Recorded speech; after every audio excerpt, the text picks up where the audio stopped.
My name is Alice, and I'm 28 years old. I work with kids. I recently got engaged to my boyfriend Tom. This is my first time visiting his parents' house.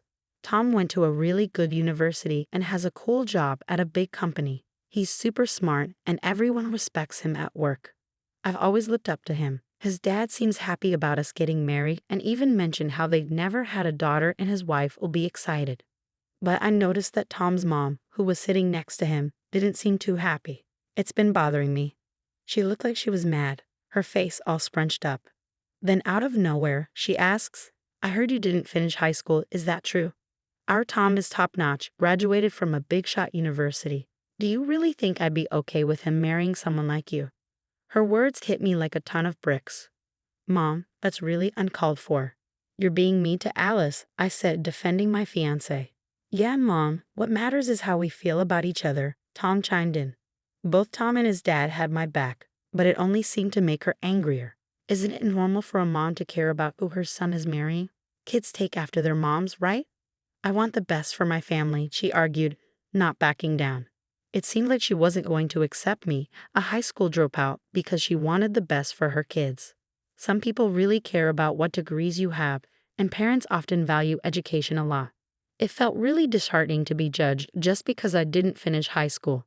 But there's more to my story. I didn't drop out for no reason.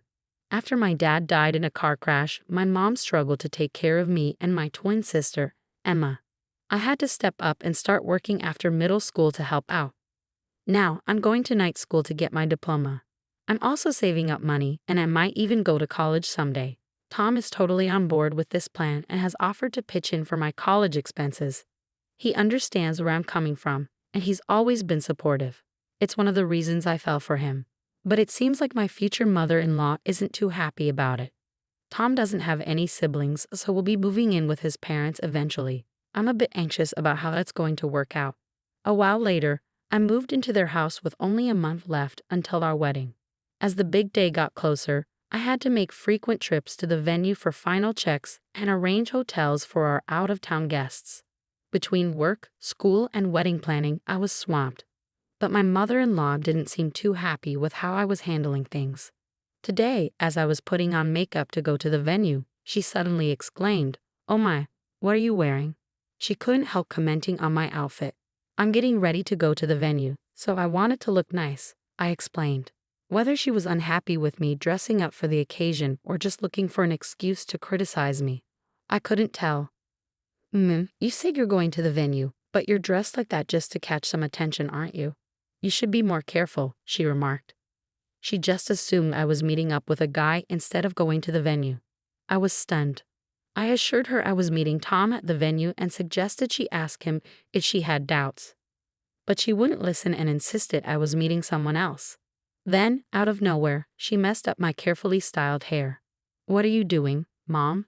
I spent ages on my hair. Now it's ruined," I protested.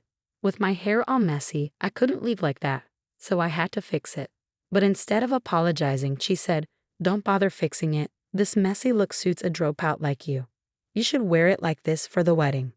I was already running late, so I quickly fixed my hair and headed to the venue, where Tom was waiting. He noticed something was off with me, but I didn't want to bring up what happened with his mom before discussing the ceremony, so I kept quiet about what happened with Tom for now. Then, as the wedding day drew closer, my mother-in-law surprised us with a suggestion. "Hey, doesn't Alice's mom live far away? It must be hard for her to come and stay in a hotel. Why not have her stay with us?" Tom and I were taken aback by her sudden offer. It seemed like a good idea to save money on hotel bills and help our families bond. Tom thought I should talk to my mom about it, so I did. My mom was thrilled with the idea, and we decided to bring my twin sister, Emma, along too. At first, I thought my mother-in-law was being kind, but I had no idea what she would do next. The day before the wedding, my mom and sister arrived to stay at my in-laws' house. Seeing my mom and sister, who I hadn't seen in ages, brought me so much joy.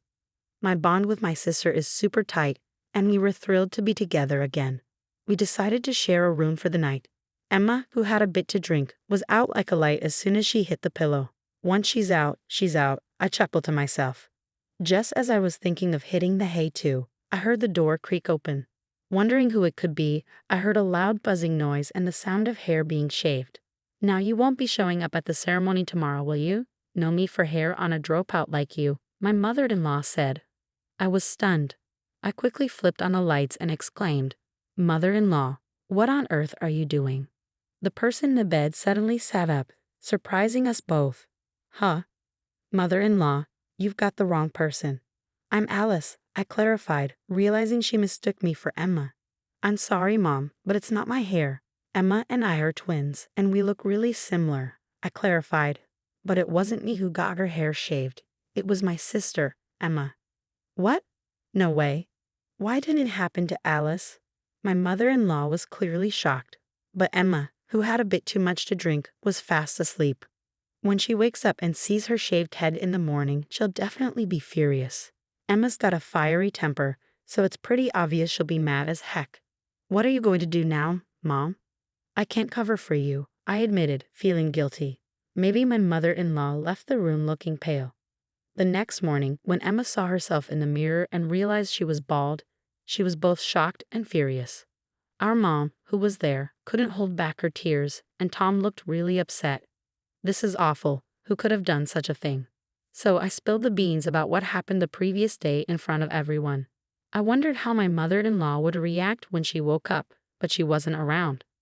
My father-in-law told me she had mentioned going for an early morning walk and hadn't come back yet.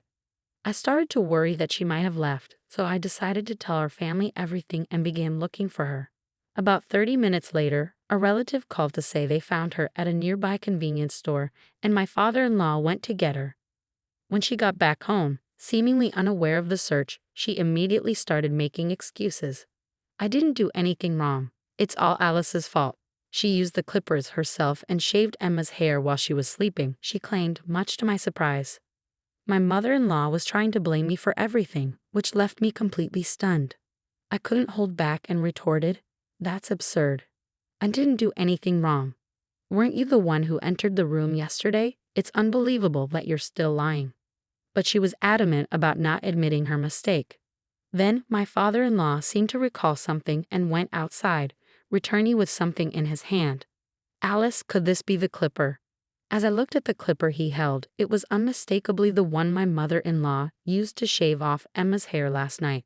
That's it. That's the clipper. But where was it?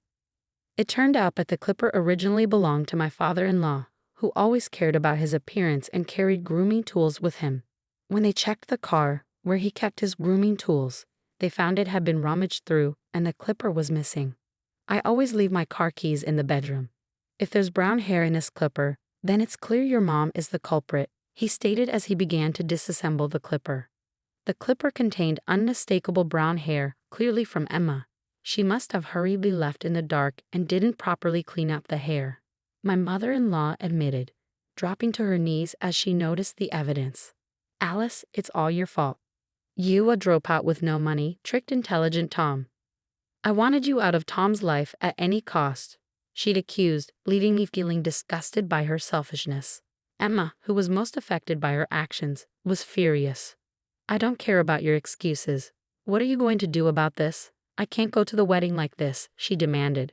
Upon hearing Emma's distress, my father-in-law made a quick call.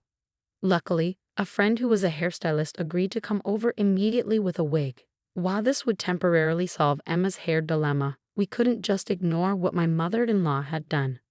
30 minutes later, father-in-law's friend arrived with the wig, and Emma's hair looked lovely again. Initially, father-in-law contemplated shaving my mother-in-law's hair like he did with Emma, but he decided it wouldn't provide a sense of closure. Instead, he chose to confront my mother-in-law's wrongdoing in front of everyone.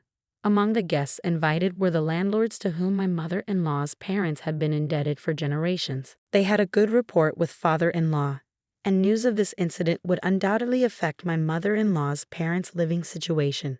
You see, these landlords, who were close friends of my in-laws, had been giving them a discounted rent. However, upon learning about my mother-in-law's actions, the landlord, known for his integrity, would likely revert the rent to its original rate or even consider eviction. My mother-in-law's parents, who are financially strained, would then have no choice but to seek refuge with my mother-in-law. However, Tom had previously mentioned that my mother-in-law didn't have a good relationship with her parents and wouldn't be willing to assist them. For my mother-in-law, having her parents move in would be the start of a living nightmare. Wait, please. I'll be in deep trouble if you do that. I'm sorry, it was all my fault, she pleaded. I made a terrible mistake, and I'm deeply sorry, Emma.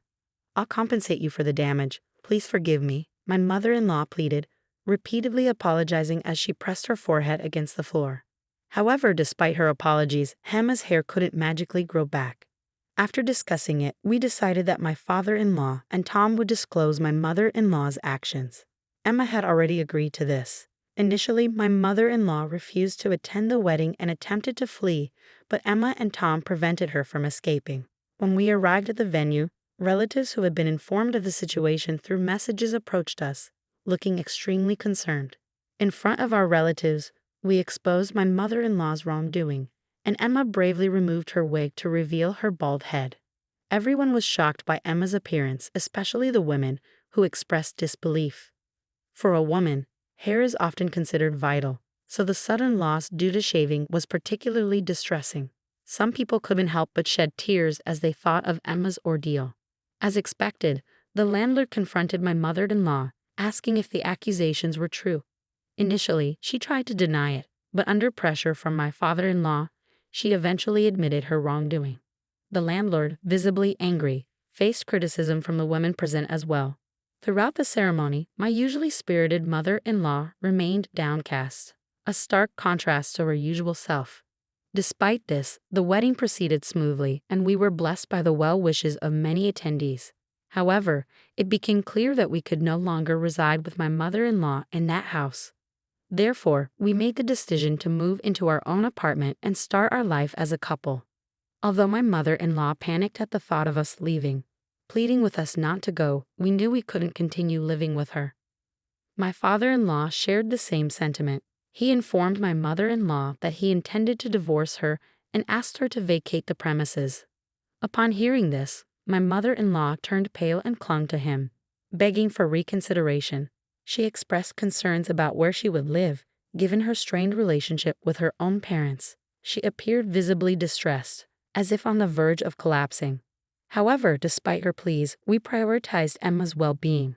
The fact that my own hair had been shaved off while I slept, mistaken for Emma, was a jarring realization. Despite my mother-in-law's persistent attempts to persuade us otherwise, my father-in-law contacted her parents and she reluctantly agreed to leave the house. Currently, my mother-in-law is residing with her estranged parents, where she appears to be tending to their needs. However, it seems her parents possess challenging personalities and my mother-in-law is feeling overwhelmed by their demands. Despite reaching out to us multiple times, expressing her desire for a fresh start, we have no intention of reconciling with her, so we've chosen to block her calls. Presently, my husband and I are enjoying a happy life alongside my father-in-law in his home. Recognizing that the house was quite outdated, we embarked on a renovation project together. My father-in-law constructed his dream study, my husband created a space to showcase his model figures, and I focused on installing a modern, state-of-the-art kitchen. Naturally, we also prepared a room for our future child, and now the three of us are residing comfortably. Emma's hair, which was shaved during the ordeal, has since grown into a stylish short haircut, receiving praise from her friends as a positive transformation. She often jokes about the incident with her friends, which stirs up conflicting emotions for me. Nonetheless, Emma occasionally visits our family home for sleepovers, which I eagerly anticipate. While challenges may arise in the future, I am confident that with our collective efforts, we can overcome them together.